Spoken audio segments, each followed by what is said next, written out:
you are the first ever NLP process that I ran on myself, and that was your swish method. And you said it yourself.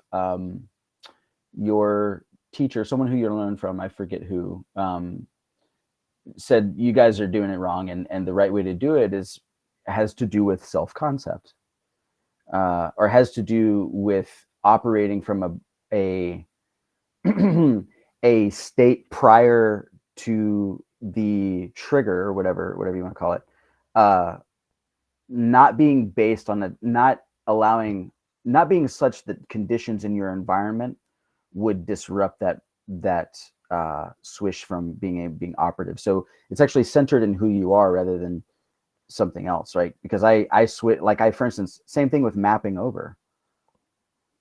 I don't know I don't know how you do mapping over, but I've mapped over coffee to Jägermeister, and that should only work for so long, Mm. because what I think is capable, I want to hear from you, but what I think uh, can be gotten at, what can be said or what can be approached with an understanding of the mind that NLP offers us, is something far deeper than just seeing us as these kind of sequential linear processing kind of computers. And I think what's there to be said, it can actually be quite deeply philosophical and spiritual, which it is for me. So that's my spiel, man. What do you think? What do you think, buddy? Well, happy that you saw beyond kind of Hmm. what they call the woo woo. And I'm not even Sure. really opposed to a little bit of woo woo. It's like Exactly. that's fine.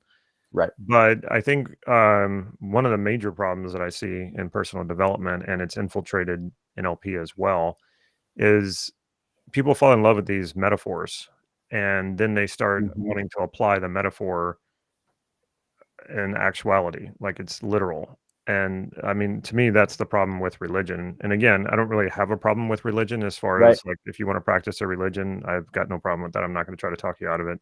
Right. But what I see a lot and I grew up in a very religious family where they really forced it on me, and that's probably one of the reasons. I'd say one of the reasons why I'm not religious anymore, and we consider myself an atheist. Mm. What they tried to do was basically take a metaphor Yeah. and live it literally, which Yeah. means you're trying to do the impossible, which means you're always going to fall short, which means you're always going to feel like you're not good enough, Right. and then you just follow it up with like lots of servings of shame and guilt. Yep. And then that's just not good. And so on the really far end of some of this stuff that I've seen, where people are into the secret or law of attraction to the Hmm. point where they're not taking their medicine or they're not getting treated for cancer, because to do so would be to lower their vibration, and that means that Right. they're not going to heal themselves, and these people then die.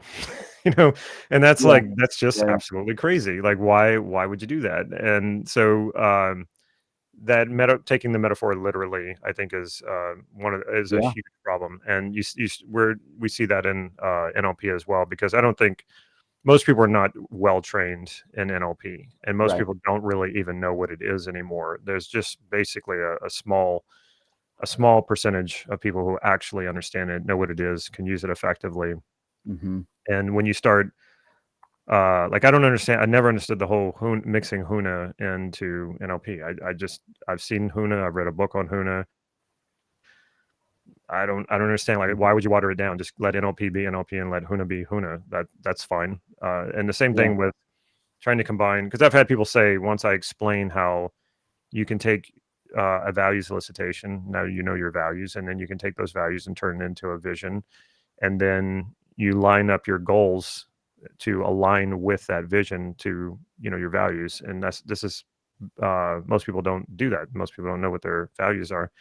Yeah. And whenever you have that clarity, and you have Mhm. visual representation of your values, it's very powerful. And then people will say, well, this is how the law of attraction works. And I will say, okay, yeah, in a sense, this is what you're trying to go for, but you're never going to get there by fixating on the metaphor. You actually need steps. You actually need a process to follow to do this. If Interesting. you Yeah. just go straight to like, well, if I just visualize it, it's going to show up at my front door like Amazon Prime. The universe is just there to give me whatever I Sure. want. And, it's like, no, it's not. The universe is a very cold and uncaring place in I don't which believe that. you don't believe that? No, All not at right. all. What evidence do you have that it's not? My life. My life. So Yeah. I would say uh, I would say beings are caring. Mm-hmm. So I would say human beings are caring. I would say Mm-hmm. animals Mm-hmm. even can show Mm-hmm. caring. Mm-hmm. But I saw this. I'm not a big fan of who's a Star Trek guy. He's like 90 something years old now. He was in the original Star Trek. What's his name? He's a quirky. Don't tell me you're not talking about Patrick Stewart. That's not the original. No, he's not the original. The Um, original who talks like this, and he's Kirk. oh, What's his name? I don't. Captain his Captain Captain Kirk. Kirk was his. Yeah. I'll look it up real quick because he took a trip into outer space. I don't know, was it like 5 years ago or for like his 90th birthday or Huh. something? Hang on, I'm gonna find it real quick. Captain Kirk. Uh, Yeah, this is interesting. I have a pretty.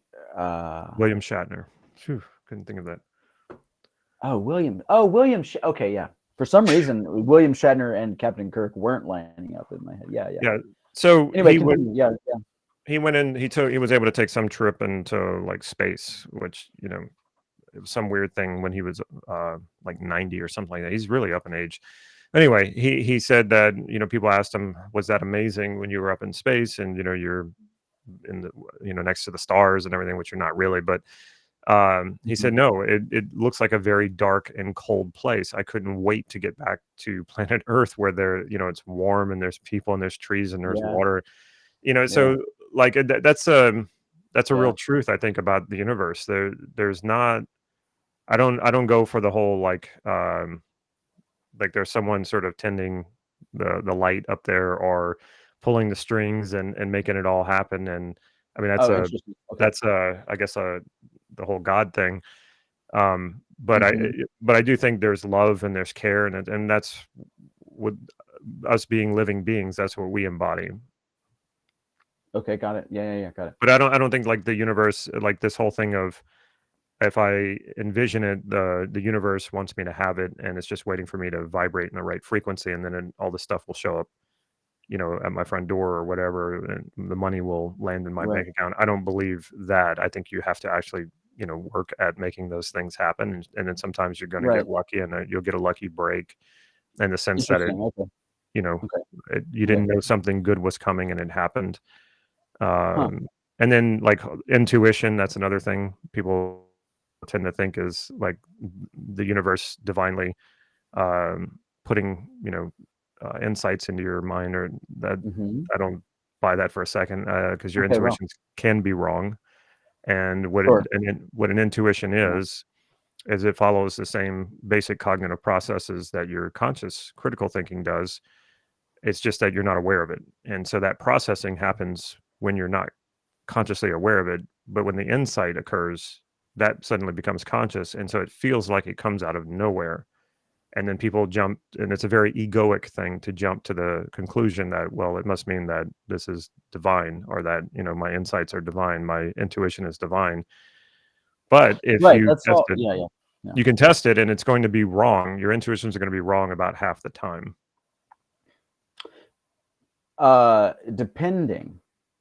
Depending. Right. So there's decades of research now on psi, and the outcomes of the studies that we've got from the Pear Lab and Stanford and all these kinds of crazy laboratories who do this, including private laboratories like the Institute for Noetic Science and all this kind of stuff. They have pushed the limit of what psi, how to try and define this kind of non-local interconnectedness between what we would think of as one agent who has the ability to act and the other one but who isn't conscious, like a machine, and agents who do have some form of consciousness, like a chick, like a baby chicken or something like that. Okay. And consistently, I mean, the research on psi is profound. When you say, Right? what do you mean psi? What is that? Psi is the sort of paranormal blanket term for paranormal effects that are seen in a laboratory environment. So Can you give precognition, me, retrocognition, what all was it kinds of again? precognition, retrocognition, remote viewing, telepathy, and all these things. I mean, the research is pretty well beyond the point of compelling at this point. Really? Yeah. Because I haven't seen any of that. Oh, it's abundant, man. It's abundant. Okay, so let's take example. Do you know who the amazing Randy was? He's dead now. Yes, I know. Yeah, I Yeah. know. Yeah. So, for years, Yeah. for many years, he had that Yeah. challenge. I think it started at $100,000 and then he went up to $1 Yes. million. What was it? What was the criteria? Well, it depended. I mean, it was anything that was considered paranormal. So it could be psychic ability, it could be ghost, Hmm. it could be, anything. If you Hmm. could prove, if compelling evidence or proof of the existence of any of these things, and Uh-huh. nobody, and we're talking, I think this went on for like 3 decades or more. Nobody could bring anything forward to prove it. So I mean, like, just something really That's basic like that. yeah. I hear what you're saying. I know James Randi and all that. I'm talking about Stanford. I'm talking about the Pear Lab. Well, right. I'm Okay. talking about. I'm So I talking mean, about instituting the it right seems like science. this would have made big news if they had proven like It's psychic ability. tremendous news. Oh, bro. Oh, damn it. It's tremendous news, man. So, I mean, I can recommend books on this and stuff, but I don't know that that's helpful, or I don't know that that's constructive. Well, if you My link, one. if you send me some links of studies that have proven this at Stanford, I would be very interested in seeing that.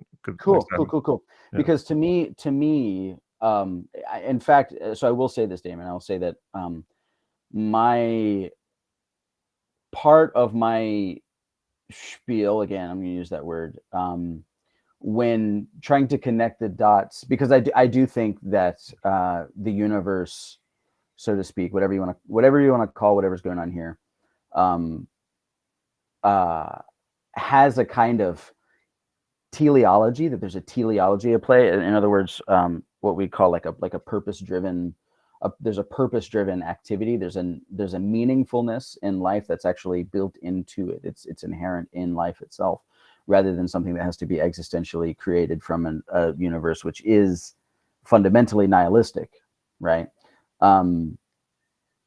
That to me, those to me are all basic assumptions. So you and I, the worlds that we are perceiving are maybe in some sense polar opposite, Damon. Well, if you Yeah, mean yeah. mine are right and yours are wrong, then I'm joking. No, that's not what I mean.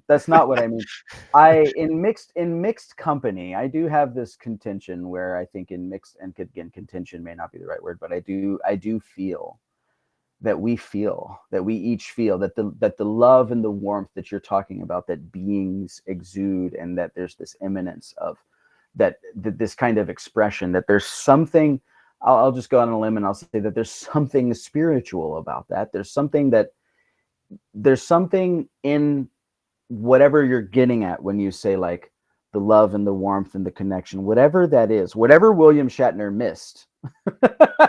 Well, you're in a from being, spaceship and you're looking around at the universe, and you're yeah, much closer to, I guess, the rest of the universe than when you're on planet Earth, and you go, wow, there's a lot of yeah, but death and yeah, blackness and coldness, absolutely, but So the universe, when I say the universe, and I think when a lot of people say the universe, and I'm not advocating on behalf of hippie new agers who want to like quantum jump by putting water from one glass into another and doing these manifestational techniques. You and I, we we agree on some of our the how we find some of these things problematic, but not for the same reasons. Interestingly, like I think people dying, I think people dying from not taking cancer drugs or doing whatever therapy was actually kind of most readily, like most obviously present and available in their life experience at the time that it occurred to them. My assumption is just that they may not have been, one, that death is fine. I don't think it's the end, and so that's not a problem. I don't really care that they died, you know.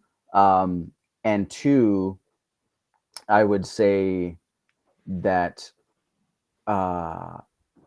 that they weren't being honest with themselves about what their actual fears were. So I know what you mean when it's like, I'm just waiting for my vibration to match da da da da da. I think that our way of languaging that isn't always effective or efficient in communicating what's going on here, but the dynamics, right, So let are me just are say at this, play. Yeah, yeah, so how do you feel then about someone being misled by maybe a charismatic cult yeah. of Hmm. self-help, personal development, whatever you want to call it, Hmm. being misled by charismatically misled, and as a result Right, right, right, died, right.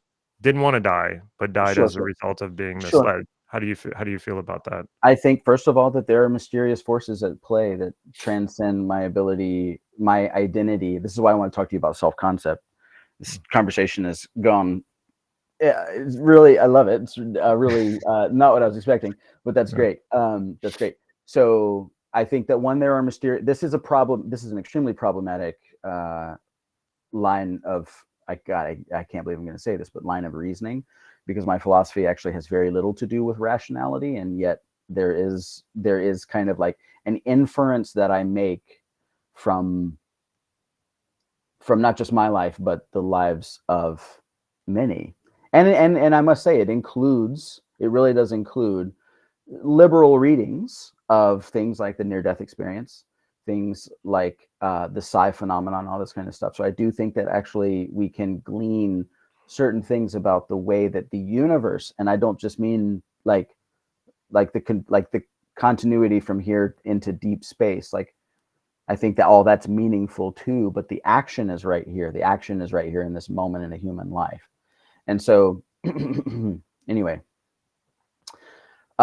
yes, there are assumptions that are deeply spiritual for me.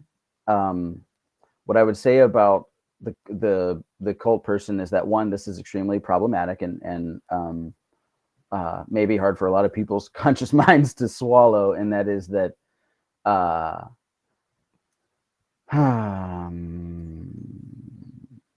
it would be kind of trite to say that everything happens for a reason, Yeah. but I don't think that that's entirely untrue, and I think that there's a mystery at play here, and we can look at even physical readings of this, like in a deterministic universe. We can try and square free will and compatibilism, and then we end up, or square free will and determinism, some kind of weird compatibilism. I don't know. I think that ultimately what's going on here is definitionally, it is like the mystery of this life is an ontological feature of the life itself. Okay, so uh, I do not believe necessarily. I don't believe that victimhood, like there's people being misled and all this kind of stuff. I don't believe that pointing fingers, or um, that me identifying that person as a victim of someone else's malintent or anything like that, um, doesn't serves anything. So my philosophy is that, yeah, I know you're gonna think it's really weird, Damon. My philosophy is that, this is why I want to talk about self-concept. My philosophy is that both the cult leader and the person thinking that the cult has answers for them that they don't already have in their understanding of self, right? In their intuition and their whatever is going on here, in their life, in their presence, in the moment in which they find themselves, that them falling, I don't want to say falling victim, right? But like believing that the cult leaders got something that they don't, that both the cult leader thinking that power over someone is the way to do it, and that the victim, or, you know, again, for lack of a better word, the cult member thinking that subordinating themselves or outsourcing their agency, their authenticity, their power, so to speak, is the way to do it. That both of those are cases of mistaken identity. They are Okay, cases of I don't know if I mistaken would go quite that far with it, just because mistaken identity. I'm not. That doesn't quite resonate with me. But here's what I'm. It sounds like you're saying that. It started to seem like this is where you were going, and then I'm not sure it is, but I'll say it, that Go ahead. both parties are responsible. Like there's responsibility on both parties, and if that's what you're saying, then I would agree 100%. I'm not saying that. I would actually say the I know this is crazy. This is going to be crazy, Damon. I actually say the opposite. Okay. I would say neither party is responsible. So, like, I mean, probably a more extreme example. And boy, we're just really, I don't even know where this is going, but that's great. Let's do it. Let's do it. So when you have priests in the Catholic faith being exposed for molesting children, now this takes it to another level. And the reason why I say it takes it to another level is, like, the other person was an adult, you know, and the cult thing and the cancer thing. That person's an adult. You could say they're responsible for themselves. But now you're talking about kids. And now you're talking about the people who, in some sense, would say they're there to protect kids, but that's not their only job. As a priest, they're there to, preach the teachings of Jesus in the format of Catholicism. And yet they're doing this, awful thing. And the reason why it takes forever for them to get exposed is because they have the trust of the people around them that cover this up. So, how do you square that with, I guess, your thinking on the universe and right. Life has provided, and again, this is gonna. I hope you don't start pulling your hair out. But I need all I can keep. yeah. Hey, that goes for yeah. Oh God, I don't want to go there.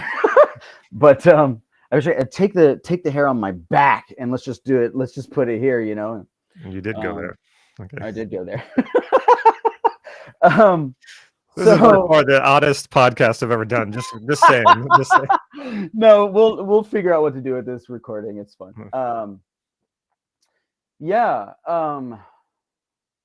Good for what. First of all, I celebrate you, Damon. It's good for you, man. You're open and you're willing and you're like, sure. That's cool, man. That's cool. That's the universe at work, Damon. Don't you understand? That's the universe. All right. Well, so it just seems. I got to say this too. All the stuff that you're saying, it seems like just a lot of work that you have to do, but it's not. It's not. That's ironic. Because it doesn't sound like it's based in any evidence, or you haven't really provided. No, it's not. So first of all, most atheists, you're familiar with who's that guy? I don't know. But when you watch, I've spent a bit of time. So it's okay. Forgive me. First of all, forgive me. I'm not saying that this is necessarily the case for all atheists or even most, but it seems to be sort of a part of the. So I'd worked out a lot of this philosophy that emerges here before realizing this. I became fascinated with atheist YouTube, and in watching a number of different people's tier lists, like S tier to A, F tier to A tier, arguments for the existence of God. Often, two of the ones that top the list, I came to find, were actually the only two that I would ever hang my hat on, and that all of the other arguments for the existence of God are dumb. And actually, not only that, they create an image of God. They create they deify something.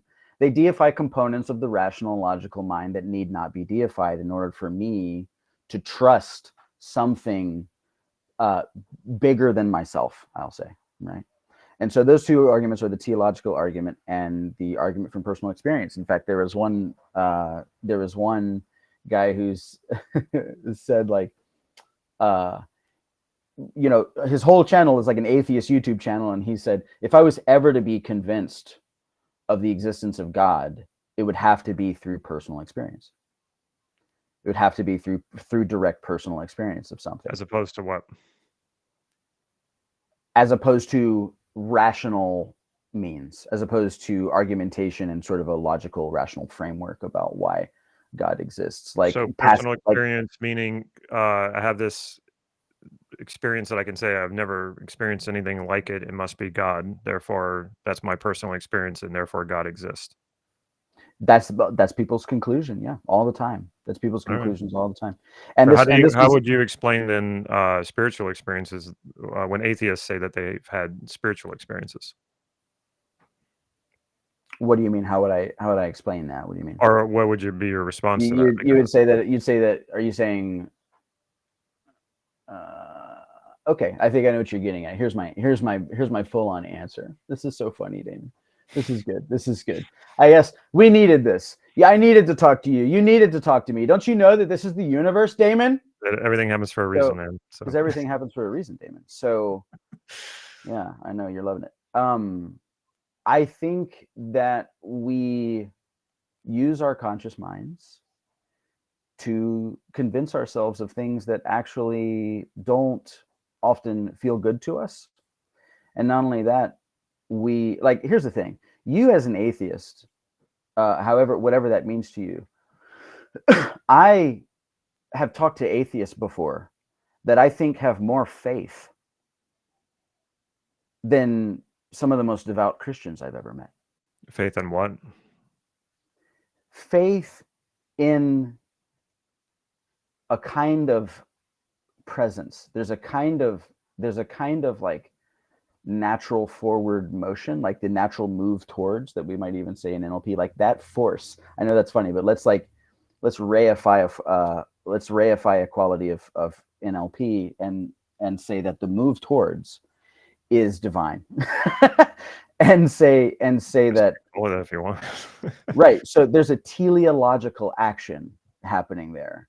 And I find that, in other words, that like Aristotle said that there's a force within the seed which yearns, which wants to become a mighty oak, is what Aristotle said, right? And so a metaphor. That it is. Sure it is. Yeah, absolutely. Yeah, metaphor. That's really funny. Now you're like, because my mind wants to say other things too now. But again, I think what is it that they have faith in? There's a kind of that move towards, like, for instance, let's take, what's his name?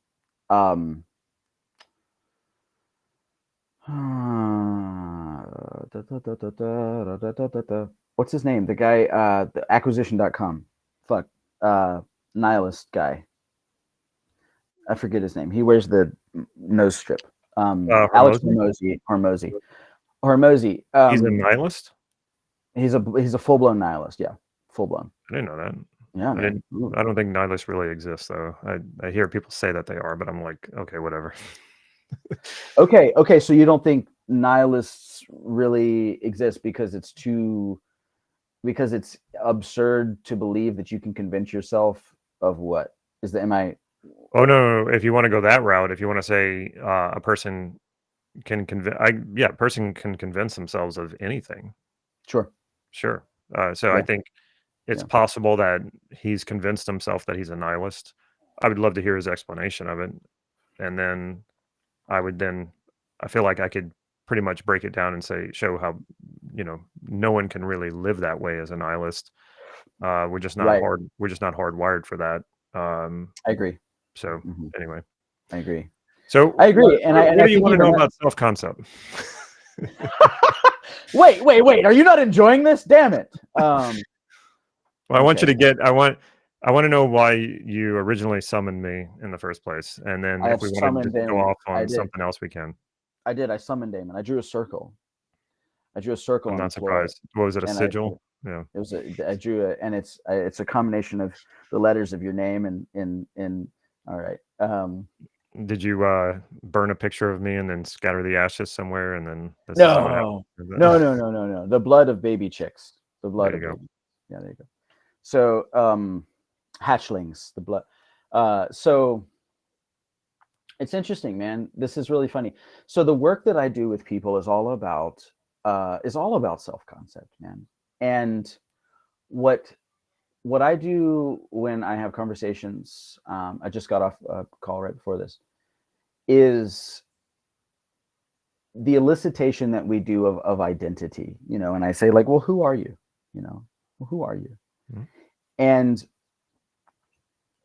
my contention, given that there's a unification that's at play, there's a unity, there's one single, there's you mentioned non-dualism. Well, for me, I'm just gonna just to rustle your feathers, or not, I'm not trying to. I'm just kidding. I'm not rustling No, your go for feathers. it. Yeah, just the universe or God's teleological kind of expression through the in and through the world as the life that we live. Okay. God is not a rational being to me. God does not need that. Again, that's why all the other arguments for the existence of God are stupid. In fact, because they they're projecting onto divinity the structure and function of the conscious mind.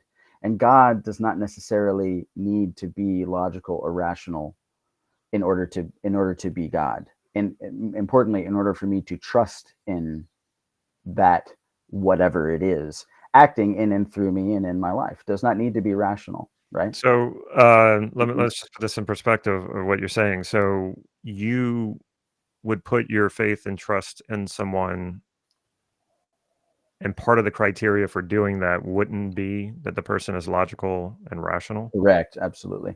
Yeah. That Yeah. sounds Because nihilistic to me.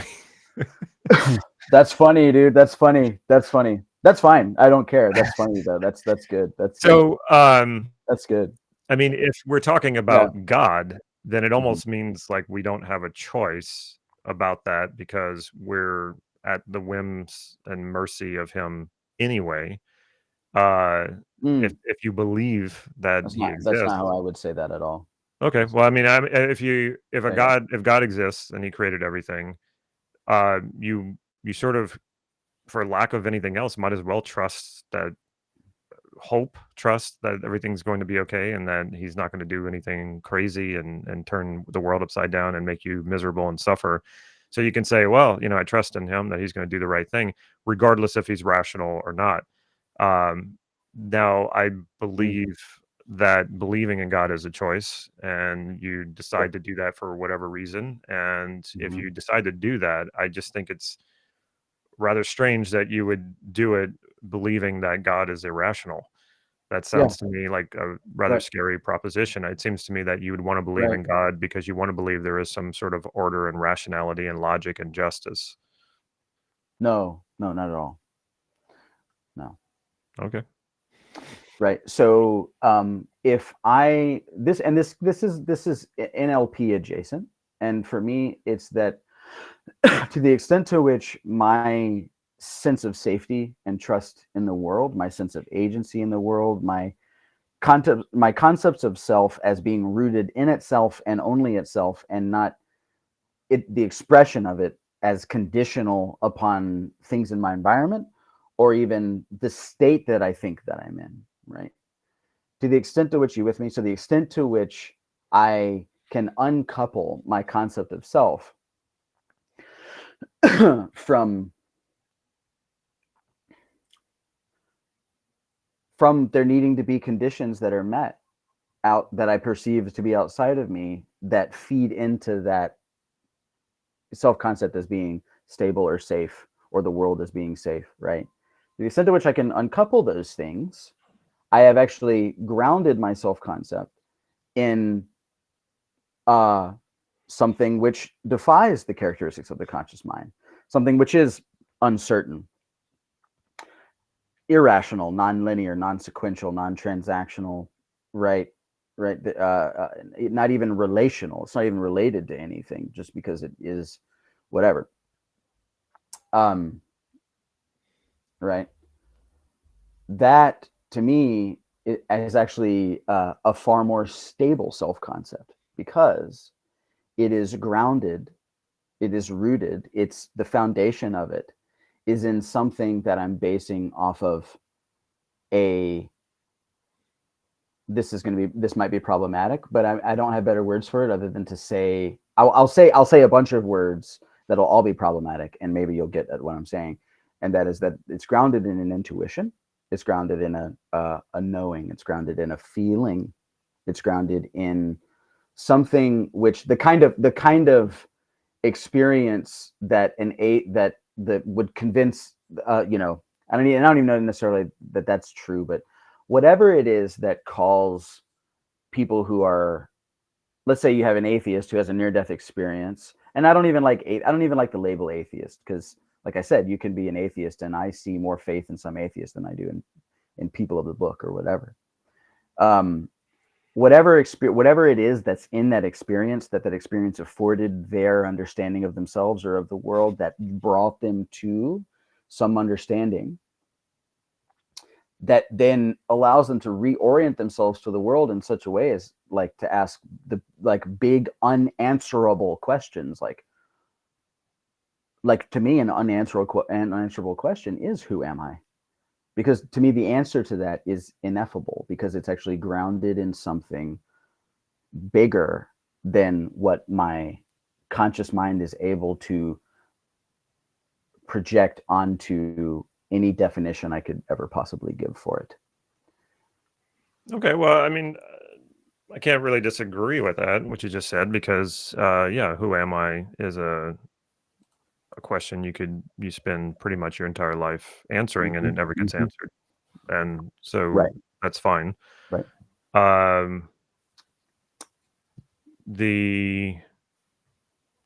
It is grounded in a lot of, or not grounded, but there's a lot of unknowns, and we function a lot from intuition. So I guess I'm not sure what your statement, or still, it's what you said is very general, and I don't think really anyone would disagree with. Right. So what is I guess what is your thesis then that you're working up to or leading up to? Oh shit! What's my thesis? Or I mean, we're talking for a reason, right? Or you want my feedback on something, or like Damon, everything happens for a reason, don't you know? Yeah. This is the universe. It's the yeah. So or I mean, do you have a question on like about that's actually fascinating. That's kind of compelling. So for me, what we do, and I'm interested, I mean, because you're a NLP expert, like super pro, like you're Damon Cart, and so you know what I mean, like, so for you, with all of that. No, you got it. Well, you don't have to live up to a damn thing. Live up to my own name. Yeah, you don't have to live up to anything. Well, that's a great example. You're not Damon Cart. Like, Damon Cart does not define you. Damon Cart is the assemblage of syllables that I use to get your attention, or that I used to refer to you, right? And so that ineffable kind of characteristic, which, that what Heidegger called the thing in itself, or what Kant called, or maybe no, it's Kant calling it the thing in itself. Heidegger called it Dasein. There's like this. And the Taoists called it the Tao, and we in the West, we refer to this philosophy as nominalism, right? The notion that a name is just a name. And this kind of fact of reality, insofar that it's necessary for us to kind of move and dance through the world in a way that makes sense to our conscious minds, to me, is just that. And it's not my identity, and it's not even how the universe works. The world, universe. I hope by now you know that you're talking to a guy who's like, I don't care what you could call me an atheist. Some people would probably call me an atheist, and some people would call me like a theist, it does not matter. Those labels or definitions don't apply, because uh, fundamentally, I think what we're getting at when I'm talking to people about self concept and who they are, where they're going, what we're doing here, where we came from, all spiritual woo woo blah, blah blah blah stuff, right? All those kinds of ineffable things about our ability to transcend in consciousness our conception of what's going on here speak to something. So to me, the nature of reality is actually inferred. It's not deduced. It's not deduced by what's going on here. It's inferred. It's inferred from experience. And so this is why this is that sheer fact, I'll say, for lack of a better word, is also why like an atheist YouTuber would say, like, it's possible. I mean, I see other atheists who have spiritual experiences that do move them towards something. Yeah. Did I answer anything with that? What is my thesis? Yeah, I mean, your statements are just very general, so it's hard to grab onto something, and it's hard to disagree, because it's like, well, you could mean that in a lot of different ways, and I don't know if I necessarily disagree with the way that you're meaning it, because I'm not quite sure. You haven't narrowed it, but I think what I can tell you is, and I don't know if this fits with what you're saying or not, because like I said, I feel like what you're saying is very general. Is so Steve Andreas, my mentor, the one who created the self-concept model, he would say he said one time, I heard him say it in a recorded training, because I never actually attended any of his live trainings, that who you are, your self-concept, your identity, whatever you want to call it, is a lie. And I love it. And that put off a lot of people. He probably wanted to catch their attention, but he meant it. And he said, but is it a useful lie? And is it the lie you want to tell yourself? Right. And is that the lie you want to live? And it's a lie simply because there's no way to verify it. There's no way to nail it down as a fact. And this also gives us plenty of room to be who we want to be and live it and live that existence. And this is not, I mean, I guess anyone listening to this for the first time, that might sound nihilistic in a way, but it's not. So no, it's not. That model was based in his theory of scope and category. Scope meaning whatever your senses are paying attention to, and that could be external or that could be internal representations. Category meaning how do we make meaning of what it is where our attention is on. Cool. And so all words are basically categories. When you start talking about words and terms, that you called it nomenclature. Was that what you called it? This philosophy of like a name is just a name, essentially, is what's referred to as nominalism. Nominalism. That's what you call it. So yeah, that is kind of what it is. It's so every word is a category. So I just yesterday did a live stream on discipline and willpower. So discipline is a category. It's a word. It's a category. Right. To mean experiences of either being disciplined or disciplining someone else or disciplining yourself, that sort of thing.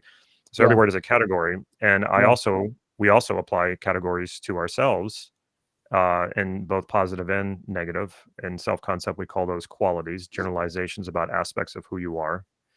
And so you do that based on experiences that you've had.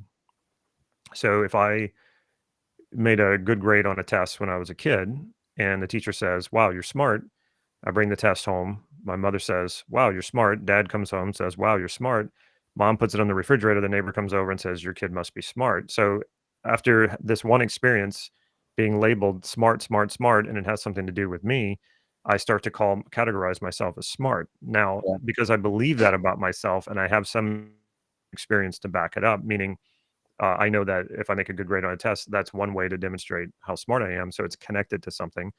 Then it becomes a self-fulfilling prophecy. Because I believe I'm smart, I think I would need to align to that to be congruent with who I am. Otherwise, I experience cognitive dissonance, which is painful, and we will try to avoid because it's very confusing.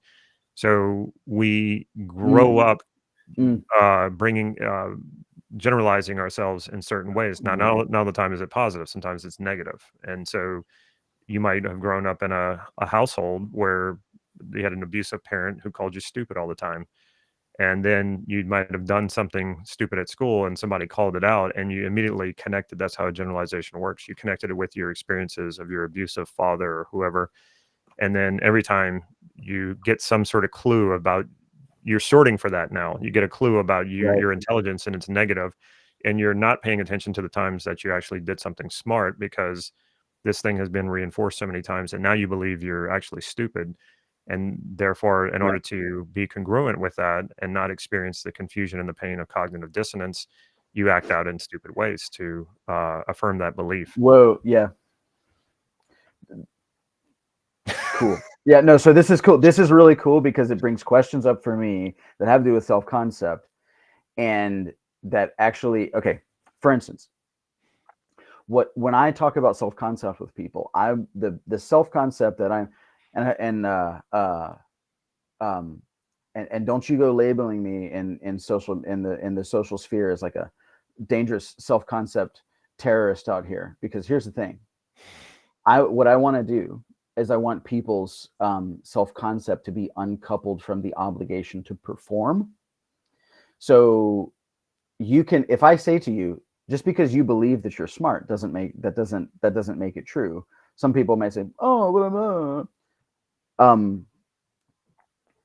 My taking a label, even if it's a positive one, and then, like you said, there's this feedback loop that happens between my performance in the world and then judging whether or not what I'm doing feeds into an identity which accords with that. If I'm behaving in ways that I identify as smart, or if I'm receiving more "you're smart" from people, I want people's. I think this is what this is about. What this conversation, I think, Damon, when we really get down to it, and it's not about the nature of psi or God or the universe, is about the grounding of a self. Where do we ground our self-concept? Because if I can uncouple those two, if I can say, I'm not smart.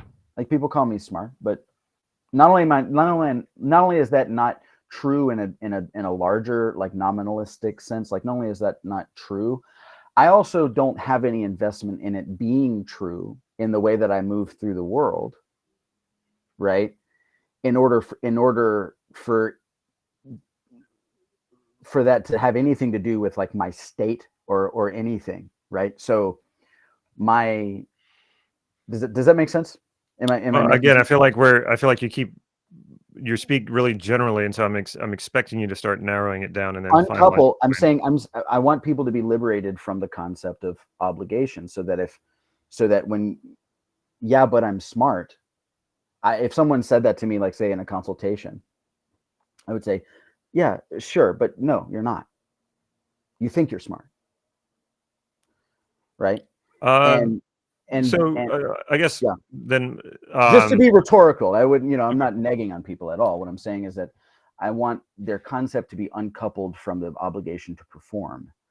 And I think that when we by the way, yes, I'm very general. That's part of like what's going on here. Like, that's my, like, you're never going to get, like, when I talk to people, they're like, will you give me a fucking definition, Connor? I'm like, no, I will hardly ever define. Well, I think it's very useful if we can get specific, because, and I think, I'm not saying that being general isn't useful. It can be, but I think we have to have a both. Right. I know. Okay. Right. And so the reason why I don't is because the thing that I think is most important about our self-concept and how we move through life, like, in a way that actually enables some eudaimonistic flourishing of like what it is I think of as a good life, right, or whatever, doesn't require a definition, and that my definitions won't help me get there, right? You can find the most optimal state to be in, and you can orient yourself to the world in such a way that you're facilitating a way of being in the world that kind of like reinforces that. And I think one grounded in, say, mystery, like I'm talking about, does that. And if again, so circling, I just made that point. So, but circling back to this, right? if my self-concept is grounded, like what we were saying earlier, in nothing whatsoever, not just saying like your self-concept is a lie, like having that. Let's talk about definitions then. So to me, that's not just a rhetorical statement about what a self-concept is, and then we kind of like, we say self-concept is a lie, and then we kind of toss that aside as if it's like some philosophical nominalistic feature of the world. We say your self-concept is a lie, or your self-concept is a lie but, or whatever, rather saying your self-concept is a lie, period. And that's my definition of self-concept for you then, right? Is that my name is not Connor Keys and your name is not Damon Card, right? Well, I'm trying to get us to a place in our self-concept where we're oriented to the world in such a way that this is where it gets a little whatever, weird. This is where it gets weird, is that there's unspeakable and intuitive components of a human life experience that begin to operate in a person's experience at, I'll say, a higher volume than they otherwise would if my conscious processing power is taken up by whether or not my identity accords with the definitions that I've laid out for it. Because I could just believe that I'm smart and then operate as if I'm smart, or you could say, yeah, I'm fucking smart, but I'm not. And that doesn't mean anything, or doesn't matter to like my flourishing, because I am smart and or not, and regardless of what you call me, I'm more than that. And that there's something unspeakable underneath this, right? Okay, so where do you think fulfillment comes from? Okay, yeah. I think fulfillment, where does it come from? Can you ask? I mean, you don't have to be so literal about that. I mean, it's just like, well, how do we arrive at fulfillment in life? Yeah. Okay. All right. So the meaning in life. So that's why I liked your position on nihilism, because it's unrealistic. I agree with that. I may even be as I'm going to use this term liberally, of course. I may be as arrogant to say that, like, we'll just say this. Like when I said that an atheist, I've met atheists with more faith than people of the book. Faith in that sense gets at this kind of ineffable something at the center of it, which is also tied right in there with my identity, tied right in there with something philosophically that transcends time and space and is also present right here. So the fulfillment is in a kind of present moment attentiveness to whether or not I'm doing the things which are honestly and truthfully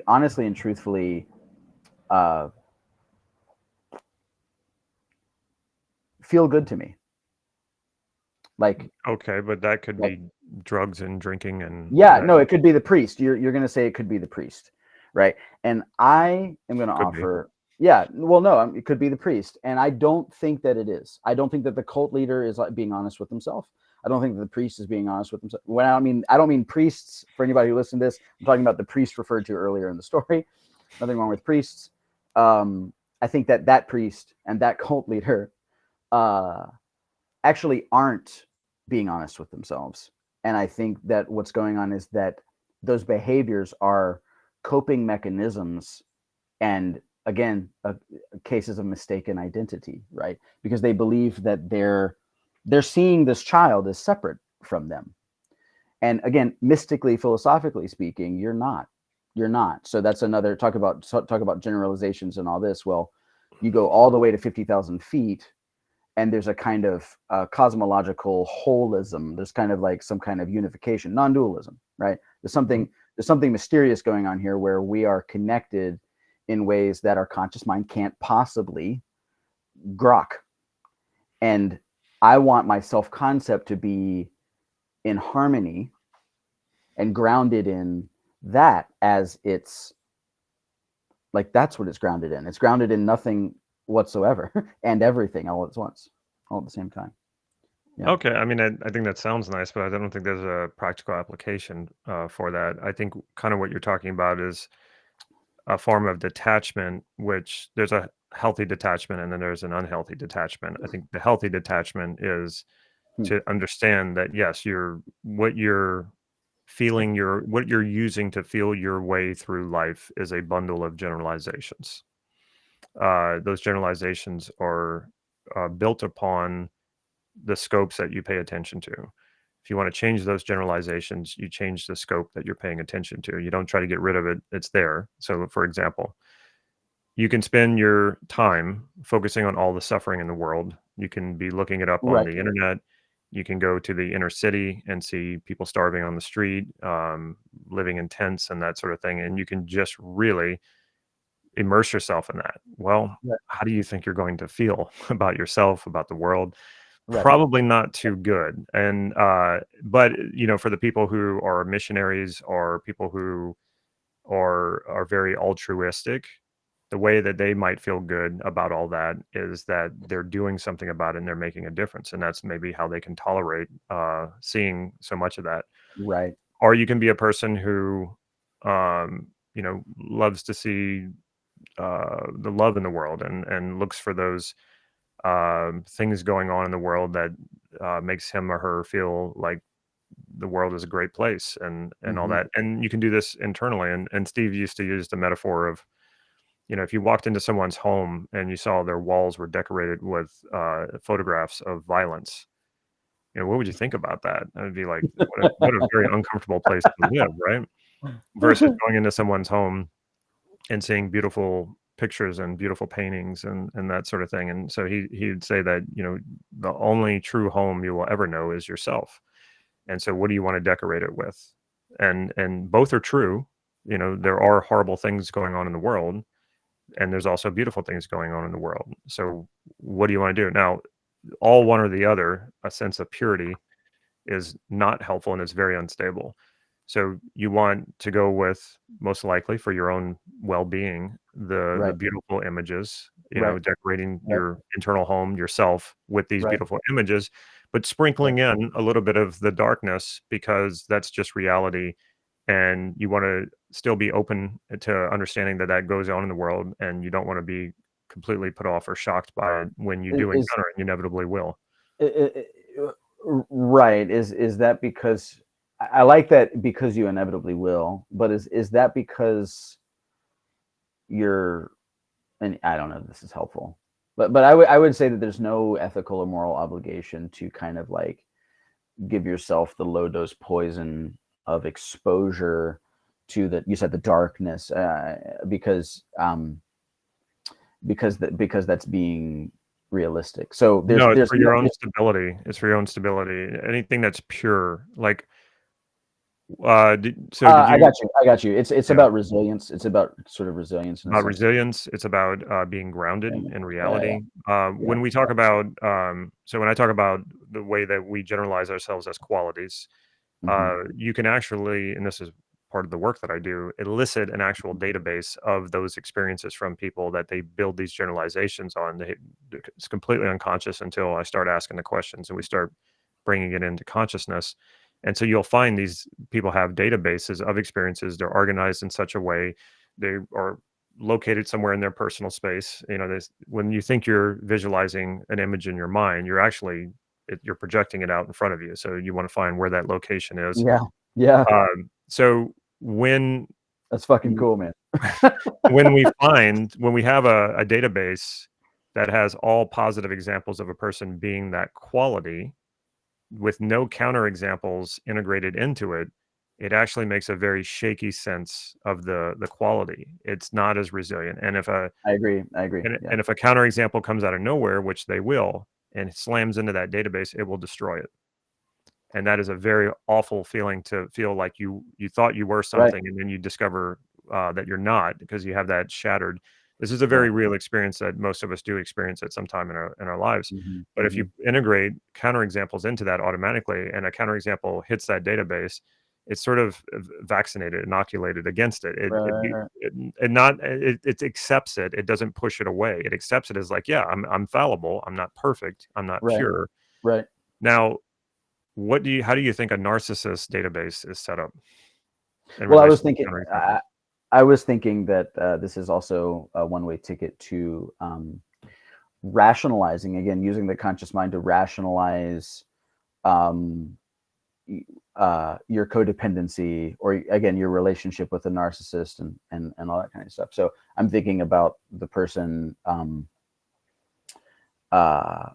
who's kind of adjusting their database to match what they think of as safe for them in that in the circumstance, right? Because their self-concept is because right. So, ooh, that's cool, man. It makes me think of all kinds of things.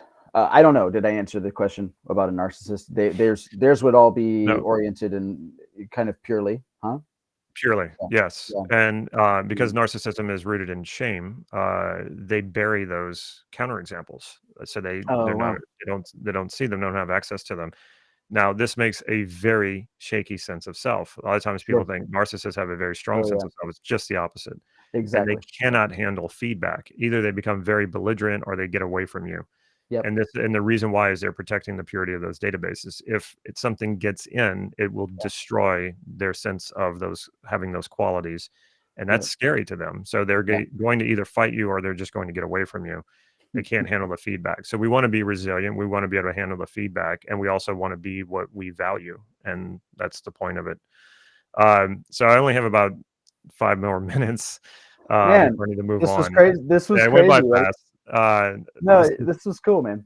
highly unusual. I don't know. I'm wondering, how did I meet this guy? How did this all come about? You did. You didn't. I don't exist. I don't exist. I man, this was cool. No, and it actually it's food for thought for me, and if anything, it reinforces how wacky I see things, right? Because to me, you've got the database. The thing is, all of those are conditional ways of relating to my experience. In other words, like these are little blips of time which have other moments sequentially oriented before and after them, and they maybe they represent a state in my environment which, when that state categorically matches what I am experiencing, then it'll elicit a state. And so again, my orientation towards self-concept is pointing it back towards something which my conscious mind has no footing, Um, right? I don't think so. I mean, I think one thing that we have to remember is that you only really have one whole mind. Conscious and unconscious is basically conscious is just what you're conscious of, and unconscious is what you're not conscious of. It really there's some other nuances that go into it deeper than that, but There are, and there are some, my definitions of those things are a little different. So I but would they are actually, connected, and the more yeah, you have them communicate with each other, the better exactly, yeah, your life's going to be. good old Uh, Jungian individuation and all that. Yeah, yeah. if you want to call it that. So Whatever. where are you right now? You look like you're in Hawaii or something. I am in Hawaii. Oh, you are in Hawaii. Wow, that was totally a guess. Okay. Good stuff, man. Good stuff. And Yeah. what do you do for a living? I'm a speaker. I'm an author. My first book is coming out very soon. So you But make I a work with, full-time living off of giving talks and writing? yeah, and Okay. what I do is I talk to people, but it's sort of a, you're gonna love this, Damon. It's a ministry. I consider it a ministry. Again, you didn't hear one single word out of me about anything of the Abrahamic bent, and I'm not, but it's so deeply spiritual that those religious categories of whatever are just as arbitrary as they are meaningful to me. So um, Okay. I will almost facetiously relevant to this conversation, call it a ministry. So I talk to people, books coming out. Do you have Yeah, a platform where you create content? I do. Yeah, all my @Connor Keys stuff @Connor Keys on Okay, so it's only off your website. You're not putting it out on YouTube or Instagram or any of that? No, this was literally just a conversation. So I can email you and like we could decide something to do with this conversation. I think my audience would find this conversation pretty fascinating. Okay. And if they let me say this. Damon Cart is the man when it comes to, I mean it. I have studied with, we eliminated this other thing at the beginning of this conversation, but I have studied with other NLP teachers, and your approach to NLP is my favorite. That's why we're having this conversation. I'm not talking to so and so. I think that the detail orientation and the methodology. If someone is interested in learning NLP, I would send them to you. I would send them to you. Appreciate So that. yeah. So and why is that? Why is my stuff your favorite? because what's really funny about it, man, is that when I hear you talk, when we're not off in metaphysical land, talking about things that we, for whatever reason, have come up with reasons not to agree with each other about, when you are so passionate about NLP that the way that it rattles, the way that it flows out of you when you're speaking, I just hear yes in me, and it just it's very affirmative, right? I listen to your live talks and I'm like, this is awesome. So again, it's what's so funny to me that I mean, in my belief about the world is that you could sit a Damon Cart, you could sit a simulation theorist, a Satanist, a Christian, a Jew, a Muslim, a pagan, a New Ager, a hippy dippy sound bowl, ayahuasca drinking, whatever. You could sit them all down at the same table, and there will come a point in time and in relationality with one another that we must agree. We must, because there's something going on here, right? Which is ineffable. And that's what I trust in, and yeah. So what I think you're resonating with me, which is probably the most common compliment that I get, is just clarity. People have heard a lot about these NLP processes and techniques, and they're often taught in a way that is rather esoteric. And the truth is, I think most of the NLP teachers who are teaching these things don't actually understand them, and that's why they're not so clear. And so I made it a point to say, well, I know that I'm not clear about this. So I asked people a lot of questions, which finally landed me in front of Steve Andreas. And that's when I met the man who never heard a question he didn't like and didn't want to answer. And he had thought deeply about, I mean, pretty much he was so many miles ahead of me, that he was happy to give me answers because I was asking questions a lot of people didn't ask.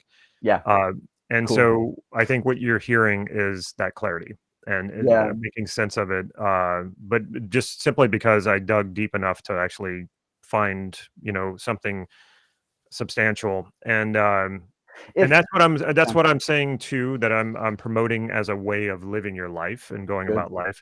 And as a result of that, that's why I'm an atheist. And it's not because I have had people say, well, doesn't it take a lot of faith to be an atheist? It's like, no, it's just the opposite. Like, show me the evidence, and then it might start to change my mind. I'm open to having my mind being changed. I'm not trying to put across like a certain agenda. So, and at the same time, I don't discount that when we don't know something and we can't know something, that we might, and we will inevitably fill that gap with an illusion, and that's okay. I don't have a problem with that either. I think use the most useful illusion. That's one of my favorite double albums, Use Your Illusions, from Guns N' Roses, that we can actually use and leverage our illusions in the best possible way. But as long as it's grounded in rationality and logic as well. And so that's why, like, I think people might hear what I talk about and being very rational and logical and think, well, that sounds kind of boring. And no, it doesn't. I am in awe of the world. I am fascinated by the world. I love to travel. And so I think sometimes when people engage in a lot of illusions rather than going and really exploring these things, I think they're missing the real boat, and that you know, this is a very mysterious world that we live in, and it doesn't matter how logical and rational you get and how much you discover, there's always going to be more. So I'm not worried about running out of that. I'm not worried about losing that, you know, childlike sense of wonder. That's all intact. You don't have to lose that. Amen. Amen. You know, really, no, I think you've helped me this, because that has to do what you just said, I think, is you don't need faith, because the definition of faith that you're using, when what you're saying that you don't need, is something that actually is in contradiction to a way of being in the world that feels better to you than what you think faith is to them. And that's right. And that's fine. Like, that's what I mean when I say I've met atheists with more, like, saying I don't need. I met a guy who was like, he fell off a cliff. He was rappelling or whatever, and he fell off a cliff and he broke like 72 bones, I think. And he's walking around on a cane, and I get into a, you know, I have a spiritual conversation with him. He's like, nah, I don't need God. I don't need faith. And this accident completely shattered any of that shit. I'm not doing faith. I'm not doing God. I'm not. Look at me. I'm fucked up, you know. And then I'm like, rock and roll. Like you did it. Like there's your enlightenment. That saying I don't need God or I don't need faith can be exactly that. Like, it can be exactly that. It's the relinquishing of thinking that there's something that you need to understand in order to enjoy what's right in front of you, or even that's I think the first thing that you said that was specific enough. I was able to be like, yeah, okay, yeah, okay. Oh man, okay. All right, man, I gotta run. This was interesting and odd and strange. But stay in touch. Let me know how this goes across with your ministry. And I would say, if you want to do this again, I'm open to it. Let's just maybe wrap our hands around something more specific when we get into it, so we can really go deep with it. Let's do it, brother. I appreciate you, Dan. All right. Thank you, man. Take care. All right, man. Much love. Rock and roll. Okay.